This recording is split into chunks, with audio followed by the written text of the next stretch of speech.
Metal Mule. Engineered to be different. My name's Mark Holmes, and I set out to become the first man in the world to ride the world's largest production engine motorcycle around the world, the Triumph Rocket X with a 2.3 litre engine. Like so many, I rode bikes when I was a teenager. I'm lucky to be alive. I'm happy to still be here, learnt lessons, got married, had children, swapped the bikes for cars, and later on my wife and I decided to ride bikes again. We were stuck in a traffic jam in France and the bikes went past us, so we thought we've got to get on and do that. And so 20 years ago we started adventure riding. So in November 2016, the company that my wife and I ran for 28 years went into administration, and 11 days after that she died. She'd been fighting cancer for 8 years. We knew she was going to die. We didn't expect the company to die. So I realised I had no wife. I'd lost the mother of my 2 sons, I'd lost my business partner, I lost my best friend, I lost my company, I lost my salary, I lost my pension. So I thought, bleep, bleep, bleep, I'd better go and live a dream and create a new life for myself. It was in the garage, and I loved it. Well, it was our second Triumph rocket, and I knew that the rocket attracts attention wherever it goes. It's so enormous, it's so ridiculous, but just people buzz around it. And I thought, well, I can turn that into an advantage. The people who come and talk to me, I can share my passions, I can pass on some messages to the world, I can start conversations, and who knows where it might lead. It was important to me to ride, make myself available, even vulnerable to all these people, and learn something about them and their lives, and somehow communicate my better understanding of the people of the world when I got back. No, I accept that I'm very lucky. Having run a business for so long with my wife, you've got to be positive. There are hurdles to overcome almost daily, and you've got to get over them. No one's going to do it for you. I had 8 years, well, the last 6 years of my wife's life was she spent as a terminal patient. In fact, we thought the 6 years was going to be 6 weeks when we first learned, 6 months at best. So I had lots of time to get used to the fact that she wasn't going to be around. And although, of course, desperately sad when she died, it didn't kill me. It wasn't a shock. And I know that many people do arrive at that point in life, are shocked, desperate, don't know what to do. And though I never actually thought about riding around the world, I did think about the fact that she wasn't going to be sharing my life. So I stayed positive. Okay, so the day I started, I almost stopped. I was riding down the M4, heading towards the ferry to go over to Ireland. I'd been crying a lot in that period anyway, but I wasn't crying for Sue.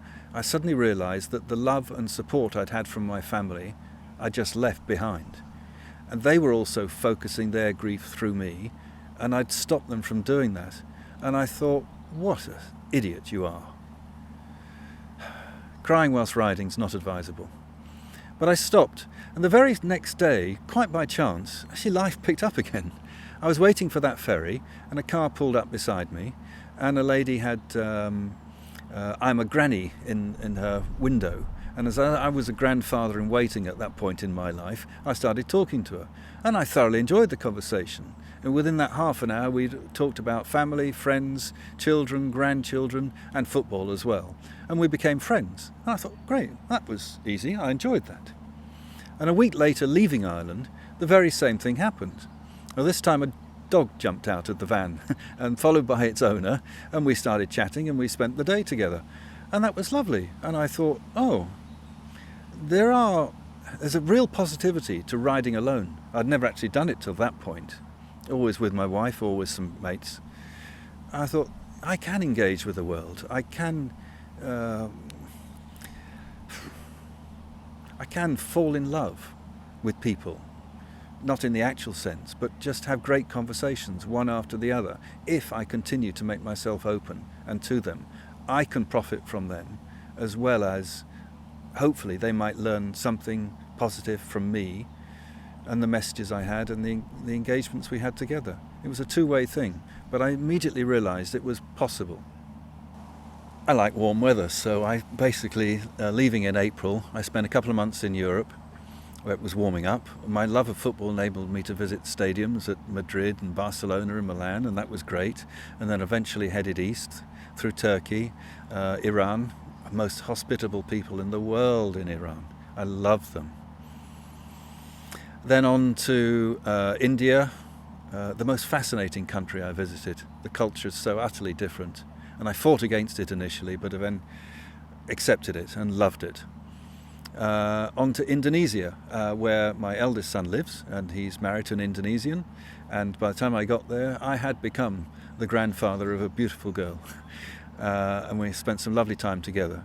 So basically heading towards Indonesia via Iran and India, which fascinated me. So that was that route. Hopped over to Australia, and actually whilst my bike was en route, I went to New Zealand and hired a bike for a couple of weeks. Then across the Pacific to Chile, Argentina, and most but not every single country in South America, before then heading north, and that's another story. Well, I visited the United States at least 30 times in my life and done a lot of business there, so I just applied online for my visa waiver application through their ESTA system and was taken aback when it said, "Not authorised for travel." Why? It turns out, and it's still not confirmed, it's probably because I visited Iran, and at the time some legislation had just been passed banning Iranian nationals, amongst others, from entering the United States.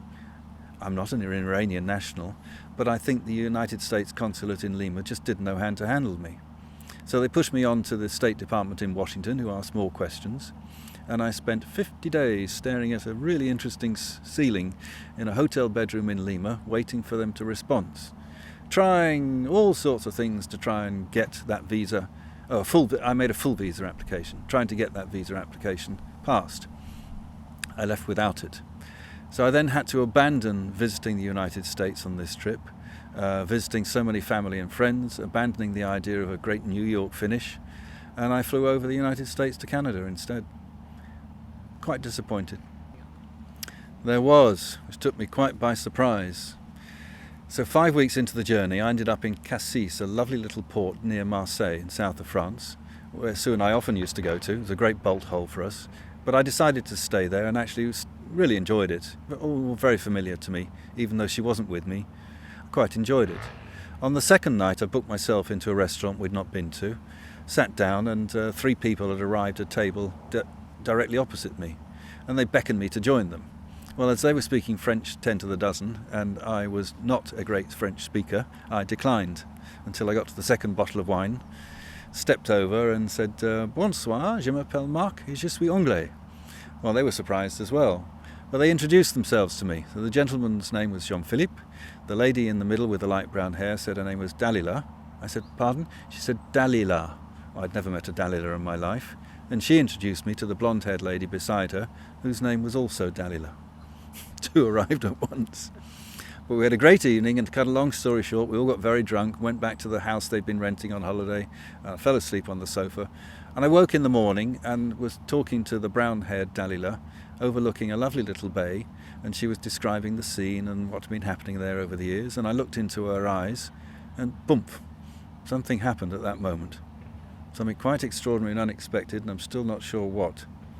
She felt the same, that we didn't talk about it immediately. But we exchanged details, and WhatsApp conversations started, and thank goodness for Google Translate, because that helped as well. I then went to see her in Lyon. We had a lovely evening together, and the following day I said, "Well, I'm still going to go around the world. Bye-bye." And she said, "Yeah, of course, you've got to go." And about 10 days later, I was travelling up Italy and invited her to join me somewhere, and she chose Rome, so we spent 4 nights together there, and that was lovely. Really lovely, very romantic city. And then at the airport, we said goodbye again. "I'm still going around the world." Yeah, you've got to go around the world. And 2 months later, she came out to Istanbul, and we spent 10 days together there. And by now, we'd fallen in love. Which took me by surprise. It was very nice. But we still say goodbye at the airport with the usual phrase, "Bye-bye, I'm still going around the world." Yeah, you've got to. We'd now talked about me and my new life with her in Lyon, becoming a Frenchman, buying a baguette every morning, learning the culture, living my new life with her. And that begs a question, kind of old-fashioned. If you're going to commit, then commit. So by the time we next met, which was in southern Spain, I flew back there from Delhi, I thought, Mark, keep control of yourself. Don't ask the M word. But the ever so clever Dalila, it turns out, has been having the same thoughts. And even before we'd left the airport terminal together, she said, Mark, is there a question you're planning to ask me? I said, oh, no. Oh, yes, there is. So the following night, just 12 days together we'd spent, I asked her to marry me at the end of the trip. Of course, she said yes. Then we met up on Bali. Well, who wouldn't accept an invitation to come to Bali? And we had a lovely time there. And then I flew back to Lyon that Christmas. I have to admit, Lyon's pretty close to where my family were in London, but they weren't too happy with me, and I decided to postpone rebuilding my relationship with them for another day. But Lyon, I was very welcome. Then we were separated for 4 months, and cut a long story short, then we met up in Mexico, where she arrived at the airport with another truly spectacular question. Mark, do you know it's really easy to get married in Mexico? Ike and Tina Turner did it in 1962, she said, and people have been doing it ever since. So that's what we did. On the 30th of April 2018, we got married. A nice enough little service in a registry office, followed by champagne back at our hotel, followed an hour later by a taxi ride back to the airport, and 4 hours later we separated. And then I finished my journey in London, but immediately went straight on to Lyon, where I started my life, reborn. Well, oddly enough, I left the United Kingdom thinking I might be the only widower in the world, and soon realised that was far from the case. And I met so many people who had lost their spouses. We had brief conversations, and they would often end up with wet eyes. And a couple of those conversations end up in them changing my life, and I think I changed that. Well, I know I changed them. One lady in New Zealand stopped what she was doing, and then 2 hours later wrote to me and said, you've changed my life. I am going to learn how to ride that bike, something I've been promising to do all my life, and I'm going to go on adventures. And 2 months later she showed me her test certificate, and then 2 months after that she showed me her and her son with their bikes riding around South Island, New Zealand. So I learnt that grief has no timeline. Some people take years, probably the rest of their lives, to get over it and not do so. And it's difficult. I fully recognise that leaving the United Kingdom on my bike was a tremendous accelerant, in every way an accelerant to my grieving process. I thought about Sue often. I could think about her when I wanted to, but I was living a very busy life, getting around the world and making the most of it. So that helped me. My immediate family didn't like that. My friends, oddly enough, even those who were Sue's friends before they were my friends, loved what I was doing and thought it was very positive and congratulated me. My close family, no, they struggled, and they said it was too soon. And I fully agree with them. It certainly was too soon. But it had happened.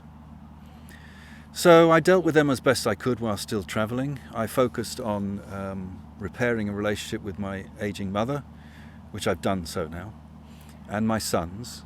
The one who lives in Indonesia I haven't seen since, because I haven't been back to Indonesia and he hasn't been here.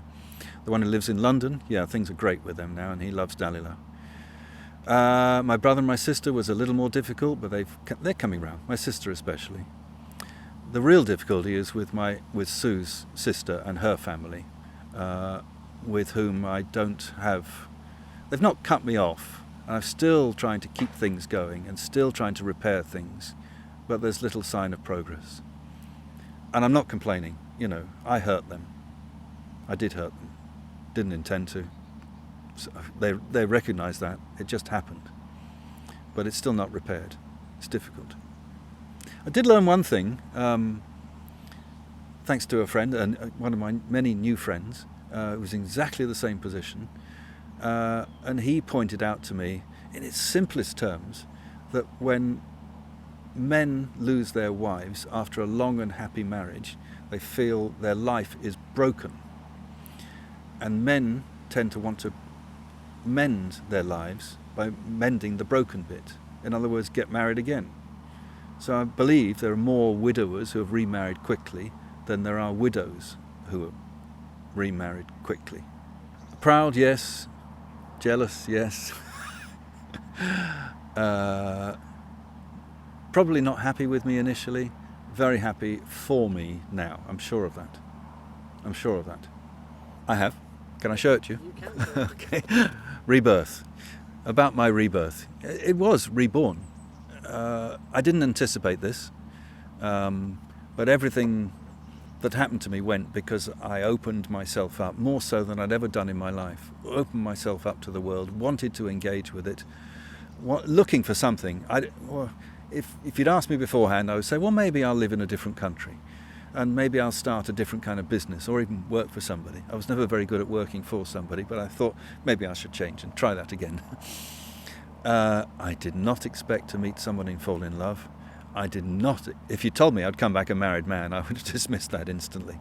You know, after 39 years with one woman, it was just not possible. But I'm reborn, a different man, and it's because I set out with an open heart. I published it through Amazon, so any Amazon site around the world, you can click on it, and they do a print-on-demand service in half a dozen places around the world. Some places are more expensive than others, but it's as low cost as I can make it. So you click on it and it gets delivered.